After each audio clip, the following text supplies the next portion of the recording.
Alright guys, so there's a lot of controversy over whether you should crimp or solder two wires together. I personally crimp them.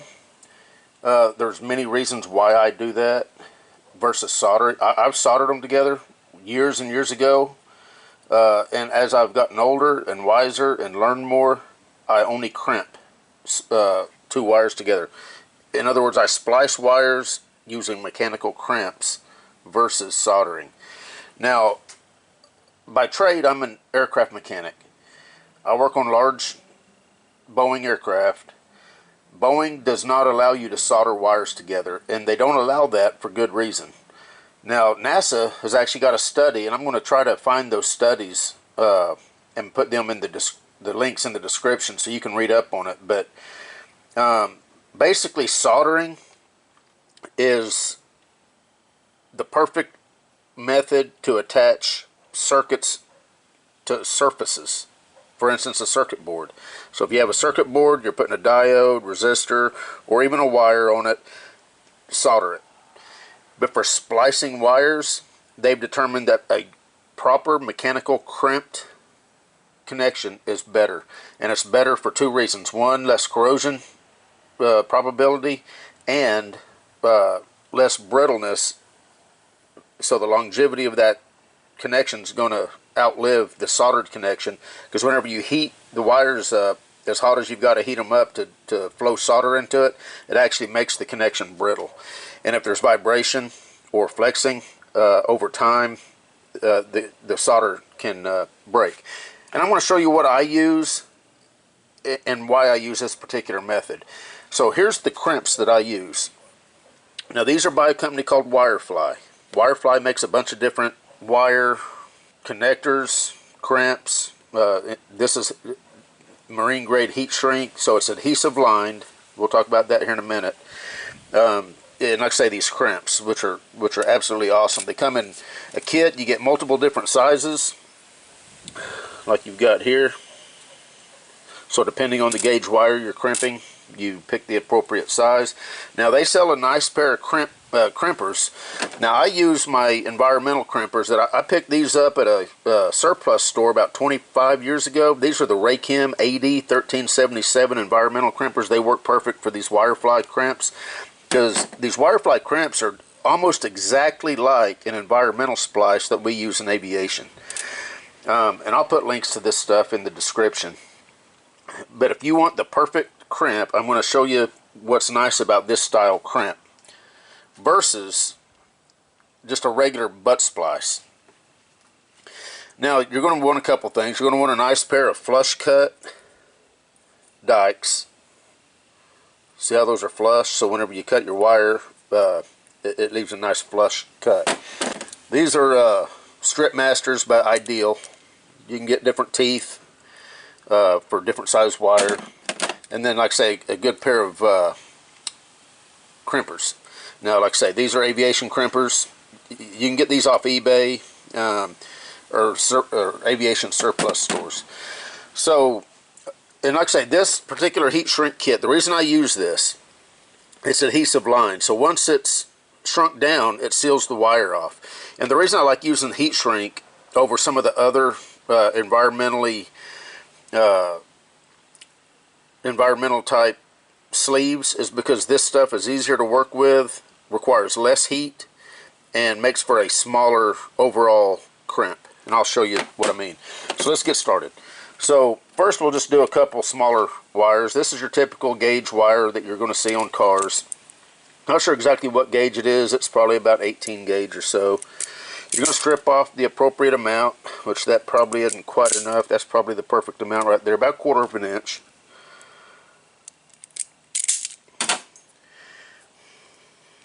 Give it a nice little twist, not too tight. Now, the one thing to make sure you got a proper crimp is to use the proper size splice. So you can tell that this wire here, this splice right here, is the perfect size. You wouldn't want to use this splice. See how much bigger that is? So the appropriate splice. Now, in this case, I'm using these environmental crimpers, And that's the crimp you're looking for. It just puts two little indentations in there. It's round on the other side, and that makes for the proper size crimp. Now, if these wires were connected like they usually are on a car, you're going to want to make sure you put your heat shrink on here. So we're going to take the appropriate sized heat shrink next. This is probably just a little too small, so we're going to go with this one. Yeah, that's good. You can probably use that entire piece, but I generally will cut it down just a little bit so that it's just not so overly big. And what you're going to do, you're going to slide your wire, or slide your heat shrink over the wire.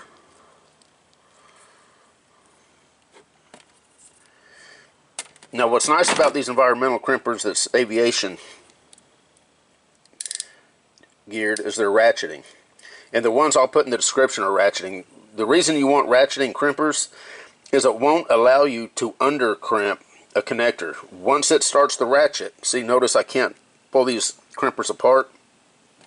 Once it starts the the crimping action, you've got to go all the way through with it before it'll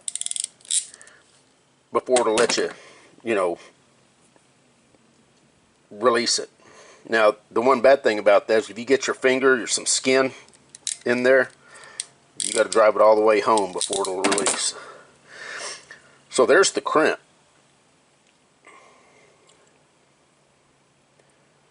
So if you notice, the actual crimp is about the same size as the insulation of the wire, and that's what I love about this style of crimping. Now this heat shrink is just almost too small. Now once you get the crimp pretty much right there in the middle, you shrink it down. And like I say, this is a marine grade heat shrink, so it does have adhesive in it.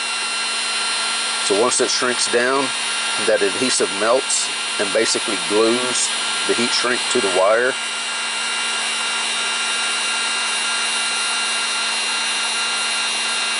And a heat gun is the proper tool for doing this. It's not a lighter, it's not a little torch.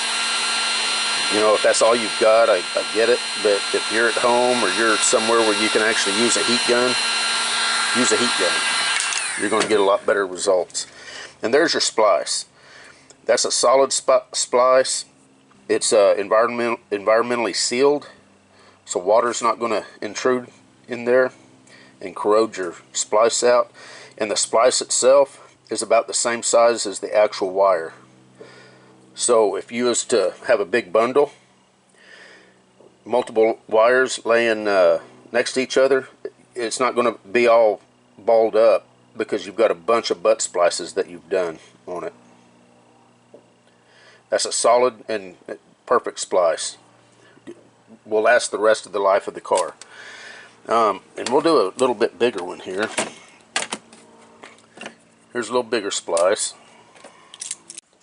Alright guys, my memory card filled up, so I wasn't sure exactly where we was. But so here's our two wires. I know we was crimping these bigger gauge wire. Here's our crimp. Here's our crimper. So I'm going to go ahead and stick my crimp in here. I barely lock it to where it's just on the first notch, to where it won't release the crimp. I'm going to put my wire in, crimp. And again, the nice thing about ratcheting crimpers is you're not going to get an under crimped crimp, because you've got to go all the way through the motion. And that's what a good crimp should look like. Now again, you want to make sure this piece is a little shorter than what I would normally use, but since I've already cut it, we're going to use it.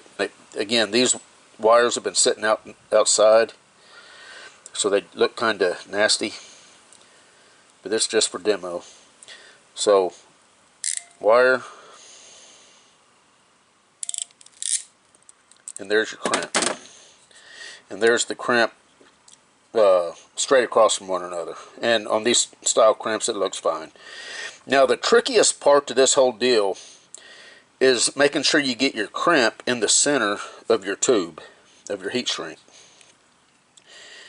So you really got to be careful with that.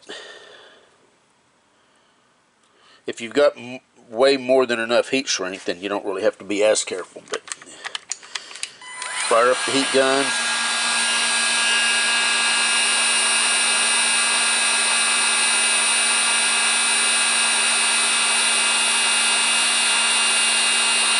And again, this heat shrink's a little shorter than what I would normally use.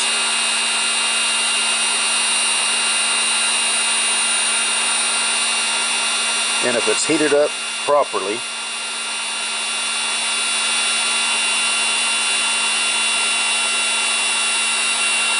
you can see the glue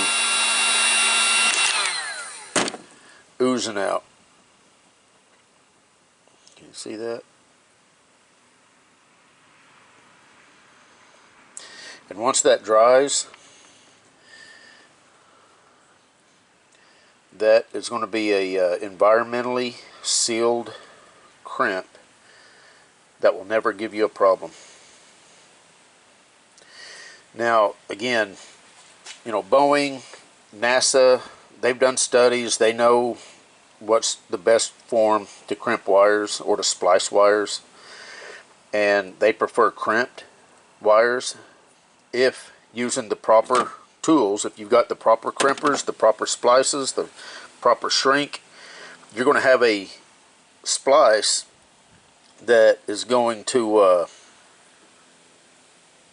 pretty much last forever. If you solder it, as long as you're a really good solderer, you can do a good job soldering. The problem with solder is vibration makes it brittle, and if you get any moisture in there, now it's going to corrode a lot quicker than what a crimped splice is going to corrode. So just keep that in mind. I mean, there is absolutely nothing wrong with a properly crimped splice. In fact, if you look on pretty much any car, every car I've ever worked on, I personally have never seen a soldered splice. They're always crimped. Now, I'm sure a big part of that is just for quickness. You know, they're doing it quicker. But I can promise you that if those crimped splices were prone to fail, manufacturers would have already switched over to 100% soldered splices if soldering was better than crimped. But I've got a 1970 GTO that factory wiring is still perfect on, and they're crimped. Anyway, that's about it. The trick is marine grade heat shrink that's got the adhesive in it, so when you shrink it down, it actually seals the wire. And then, of course, the proper tools. You know, you don't want to use cheap junk AutoZone crimpers. You want to use good quality crimpers. So if you plan on doing quality crimp jobs on your car, motorcycle, boat, whatever, I can't stress enough to make sure you're using the proper crimpers for the job and the proper size splices. Otherwise, you're setting yourself up for a lot of headache down the road trying to diagnose problems that's being brought about because of improperly spliced wires. Anyway, that's pretty much it. Little demonstration on crimping wires and making them, you know, making solid connections. 2 different size wires, crimped. Another thing about soldering wires is the insulation on automotive wiring is really pretty soft. So when you're soldering wire, you got to be real careful about melting the insulation. Anyway, yeah, we're pretty much done. You guys take care.